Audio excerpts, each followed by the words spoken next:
Muy buenas.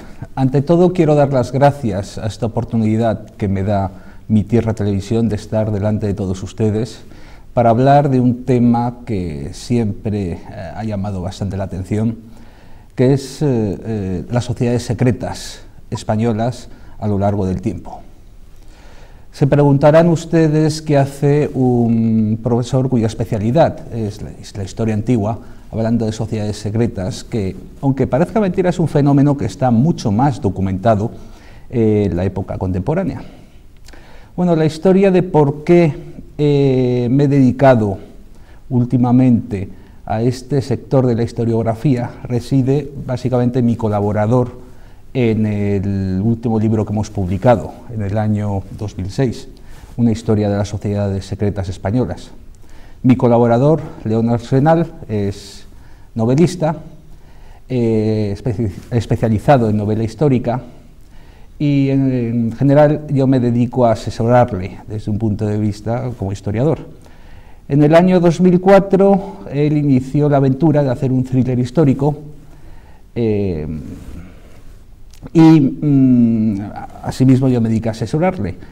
Y durante este asesoramiento nos dimos cuenta que no había en la bibliografía actual española sobre sociedades secretas una obra que contuviera un rango, digamos, de bibliografía que ocupara todo el espectro de sociedades secretas desde un poco el inicio de los tiempos hasta ahora, que fuese medianamente serio. Las sociedades secretas, la literatura de sociedades secretas, historiografía de sociedades secretas, se presta muy a menudo a todo tipo de especulaciones, literaturas paralelas tendientes al misticismo e incluso los llamados criptoparanoicos. Desde que La Fuente escribió un libro en 1898 titulado Sociedades Secretas Españolas, no ha habido nadie que emprendiera una aventura de intentar abarcar, aunque fuese de una manera divulgativa, tal y como hemos intentado hacer nosotros, todo este espectro de sociedades secretas españolas. Entonces, tras la publicación del thriller, nos decidimos a embarcarnos en esta aventura con todo el rigor histórico posible, y la verdad es que nos encontramos con muchas sorpresas a la hora de investigar las sociedades secretas españolas. Decidimos dividir los temas por tipos de sociedades secretas, ya fuesen políticas, militares, religiosas, de corte esotérico o sociedades del crimen. Comenzamos con las políticas, especialmente con nuestra querida y consabida masonería. La masonería es uno de los fenómenos más estudiados de nuestros tiempos. Si en el año 2001 había cerca de 800 estudios serios sobre masonería, ahora mismo, que estamos en el 2007, debe haber sobre 1000. Cuando digo estudios serios no me refiero a, digamos, especulaciones o libros que empiecen a decir que si los masones son descendientes de los templarios o que si construyeron el templo del rey Salomón, como si nos encontramos algunos, sino estudios serios, didácticos, rigurosos y documentados sobre masonería. O sea, es un área muy trillada, el cual realmente en nuestro estudio, en nuestro libro, no íbamos a poder decir grandes cosas nuevas, pero sí queríamos presentar una visión general. Y las conclusiones que hemos sacado de nuestra visión general de la masonería son que, si bien la masonería es un grupo que tuvo una gran influencia a principios del siglo XIX en nuestra política, es una influencia que fue poco a poco perdiendo. ¿Por qué? Porque de ser un grupo revolucionario con unas ideas de cambio de sociedad muy especiales, pasó tras la victoria de las revoluciones liberales a ser un grupo en el poder a finales del 19.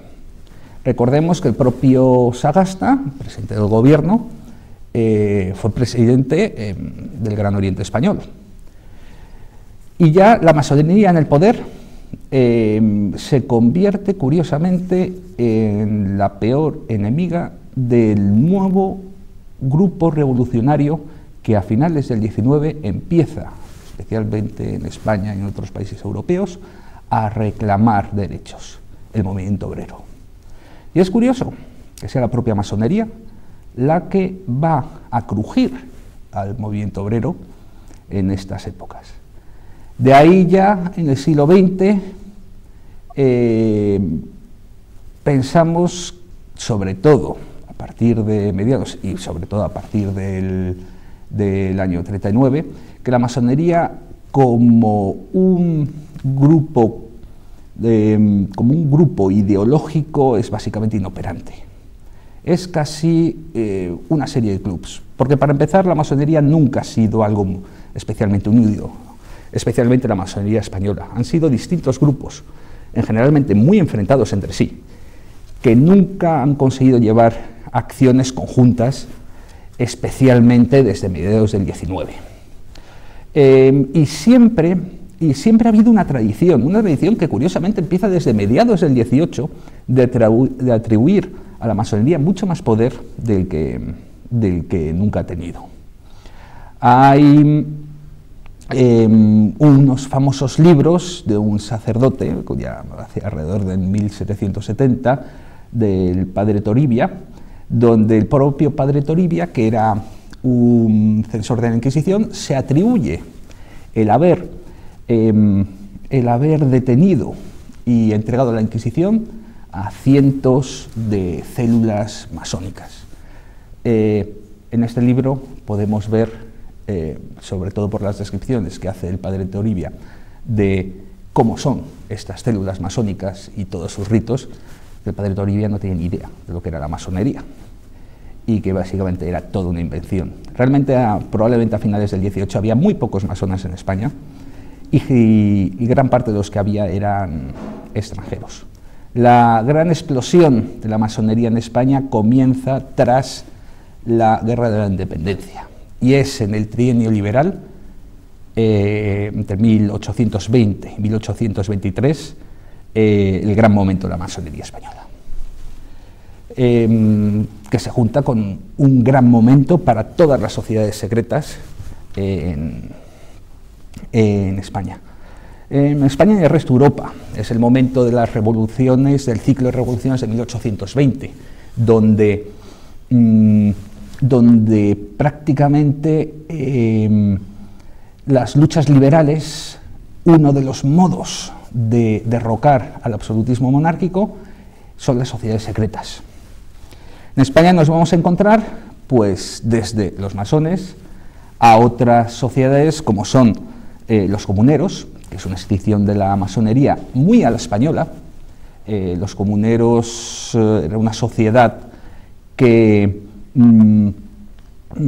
como he dicho, escindida la masonería, con ritos propios, muy a la española, llenaban sus salas de armaduras y pendones de Castilla y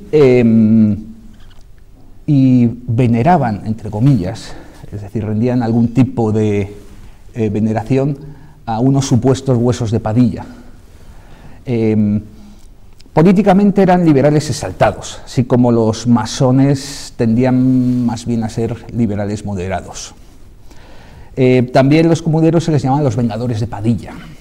Vemos ya con el nombre que tenían un retintín más radical. También vemos células carbonarias en España. Los carbonarios era otro movimiento, o sea, otras sociedades secretas, otra escisión de la masonería que aparece sobre todo en Italia y en Francia, así como los masones dicen descender de asociaciones de albañiles, masón, albañil. Los carbonarios dicen descender de asociaciones medievales de carboneros. También vemos asociaciones propias, como por ejemplo la Sociedad de Anillo, que eran liberales moderados, que estuvieron activos también por el momento del trienio, que protagonizaron uno de los mayores escándalos financieros del momento, bastante, curiosamente, bastante parecido a lo que nos podemos encontrar hoy en la política. La mayoría de los miembros de esta sociedad secreta, que por cierto no debía ser tan secreta porque llevaban todos un anillo con forma de serpiente, solían ser funcionarios o políticos del régimen liberal de entonces. Muchos de ellos habían sufrido prisión desde 1814 con la primera parte del régimen absolutista de Fernando VII. Una vez alcanzado el poder, en 1820, lo primero que hicieron fue sacar un decreto por el cual todo el tiempo que habían pasado en prisión, al ser ellos funcionarios, se les contaba como sueldos y se distribuyeron entre ellos 30 millones de onzas de oro. Este asunto fue un escándalo financiero en su día y, vamos, no hizo un gran favor a la sociedad. Así como estas sociedades, durante este principio del siglo XIX nos encontramos muchísimas más de corte político, sobre todo de corte liberal. Y curiosamente también nos las encontramos de corte absolutista. La principal que nos vamos a encontrar de corte absolutista es el famoso Ángel Exterminador. El Ángel Exterminador se supone que era una sociedad la cual quería la vuelta de la Inquisición, la desaparición del régimen liberal. Se dedicaba, una de las cosas que dice el Ángel Exterminador, era a fusilar liberales, y estaba presidida, se decía, en la sombra por un obispo. Se señalaba al obispo de Osma, Monseñor Caviá. Pero había un problema, que es que si realmente rastreamos fuentes sobre el Ángel Exterminador, nos damos cuenta que, aparte de algún periódico liberal en el exilio, no nos encontramos fuentes contemporáneas. Todas las menciones al Ángel Exterminador empiezan a partir de 1840, algo similar. Y poco a poco nos damos cuenta de que el Ángel Exterminador y otras sociedades absolutistas son básicamente mitos liberales. Es decir, que básicamente nunca existieron y son mitos que los liberales durante parte del XIX fueron creando para achacar a sus enemigos absolutistas. Esto de crear sociedades secretas, ficticias, para achacárselas al enemigo, va a ocurrir durante toda la edad contemporánea. Otro ejemplo maravilloso que tenemos y perfecto es el de la famosa Mano Negra. La Mano Negra era una sociedad secreta anarquista responsable de muchos atentados y muertes en Europa. La Mano Negra se supone que actuó en España, especialmente en la zona del campo de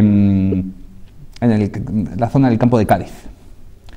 El problema es que los estudios no solo de los últimos 50 años, sino ya había voces contemporáneas de finales del XIX que lo decían, es que la Mano Negra española nunca existió. Es decir, básicamente se dice que una serie de muertes fueron provocadas en esa zona de Jerez por la Mano Negra porque un guarda rural encontró en un cortijo en ruinas, al levantar una piedra, básicamente, los estatutos de la Mano Negra española. Aparte de eso, hay muy pocas pruebas, por no decir ninguna, que la Mano Negra española existiera. Actualmente se cree que la Mano Negra española es un invento del gobierno del gobierno de finales del 19 de la Restauración para poder represaliar a estos movimientos campesinos y enviar al exilio a sus componentes. Y como digo, vamos a ver que esta creación de sociedades ficticias para achacárselas al enemigo es verdaderamente muy normal.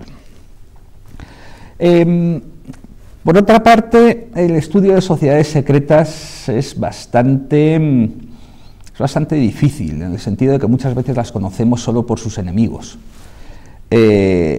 Si nos fijamos en el periodo isabelino, en el periodo de Isabel II, por ejemplo, nos encontramos una serie de sociedades secretas republicanas que tratan de derribar a Isabel II, pero muchas de ellas no sabemos siquiera si realmente existieron. Es decir, tenemos todo el material que tenemos fue el que capturó en su día la policía. A veces esta sociedad, como la Federación, los Vengadores de Alibot,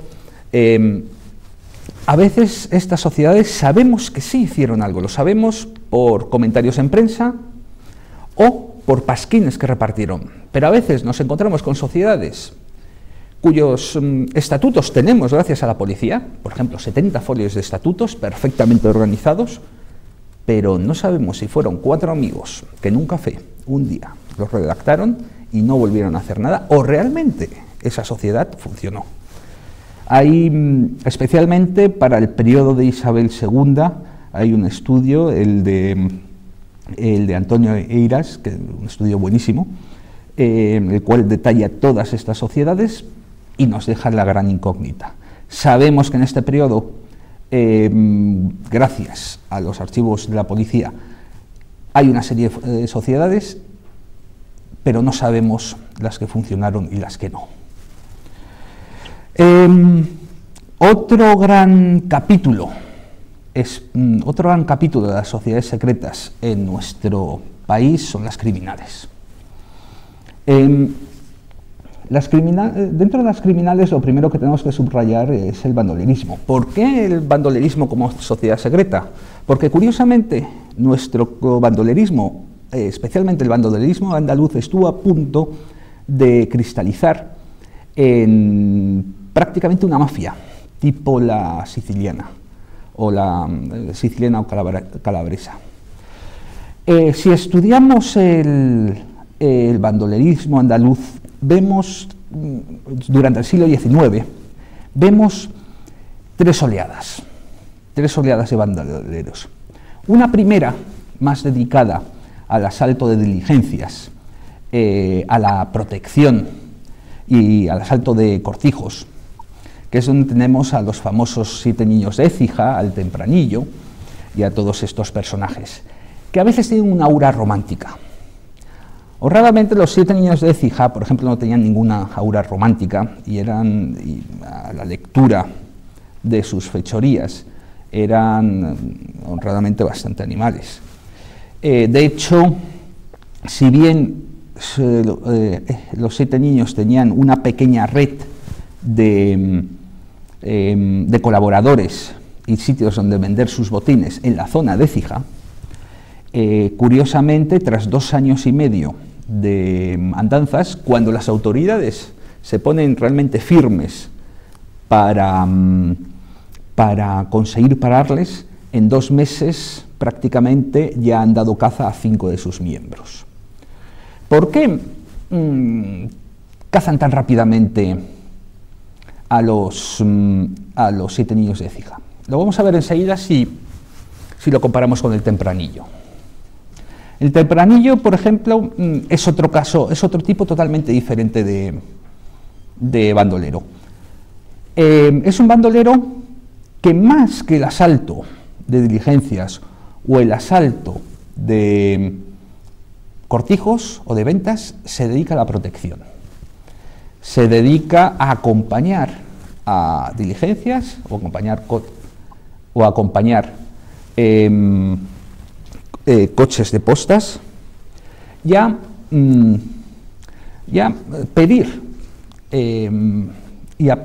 dinero por protegerles. Un francés, Mérimée, que escribe sobre el Tempranillo, le da una aura romántica. El Tempranillo nunca ataca ni ventas ni cortijos, incluso procura nunca emplear la violencia, y consigue una red impresionante de colaboradores, tan impresionante que las autoridades nunca lograron terminar con el Tempranillo. El Tempranillo estuvo entre 1816 y prácticamente 1836 sin que pudieran pillarle. Miren la diferencia. Al Tempranillo, al final, Fernando VII tuvo que enviar al general Manso, a un general, a que tratase con él para darle un indulto, para que parara. Los 7 niños de Écija cayeron porque no tenían un apoyo de la población. Sin embargo, el Tempranillo sí tenía un apoyo de la población y de sus redes. Hay que tener en cuenta que España es un país donde echarse al monte era casi una tradición. Cuando alguien estaba muy desesperado, sabía que ahí tenía una salida que a veces no lo era tal, era una salida peligrosa, pero nuestra orografía da ese tipo de salida. Este tipo de bandolero desaparece gracias al ferrocarril. Y a partir de 1870 tenemos otro. En 1870 a partir de 1869 quiebra el Estado borbónico, bueno, un poco antes, 1868. En 1871 va a aparecer la Primera República. Digamos, es un periodo de grave inestabilidad donde el Estado va a estar más débil de lo normal. Es un momento donde, curiosamente, van a aparecer, sobre todo en la zona de Andalucía, una serie de partidas de bandoleros mucho más fuertes. Ya no son de 13, 14 miembros, como las del Tempranillo o los 7 niños de Écija, sino de 25 más, que se dedican sobre todo a asaltos de cortijos y a secuestros. Pero no son bandoleros que se echen al monte, ¿no? Curiosamente viven en los propios pueblos a la vista de todo el mundo. Y ocurre otro fenómeno más. Tiene un protector que curiosamente va a recibir un nombre que nos suena, el nombre de padrino. Este protector suele ser un rico poderoso de la zona, un agricultor rico, y va a decir a quién se ataca, a quién no.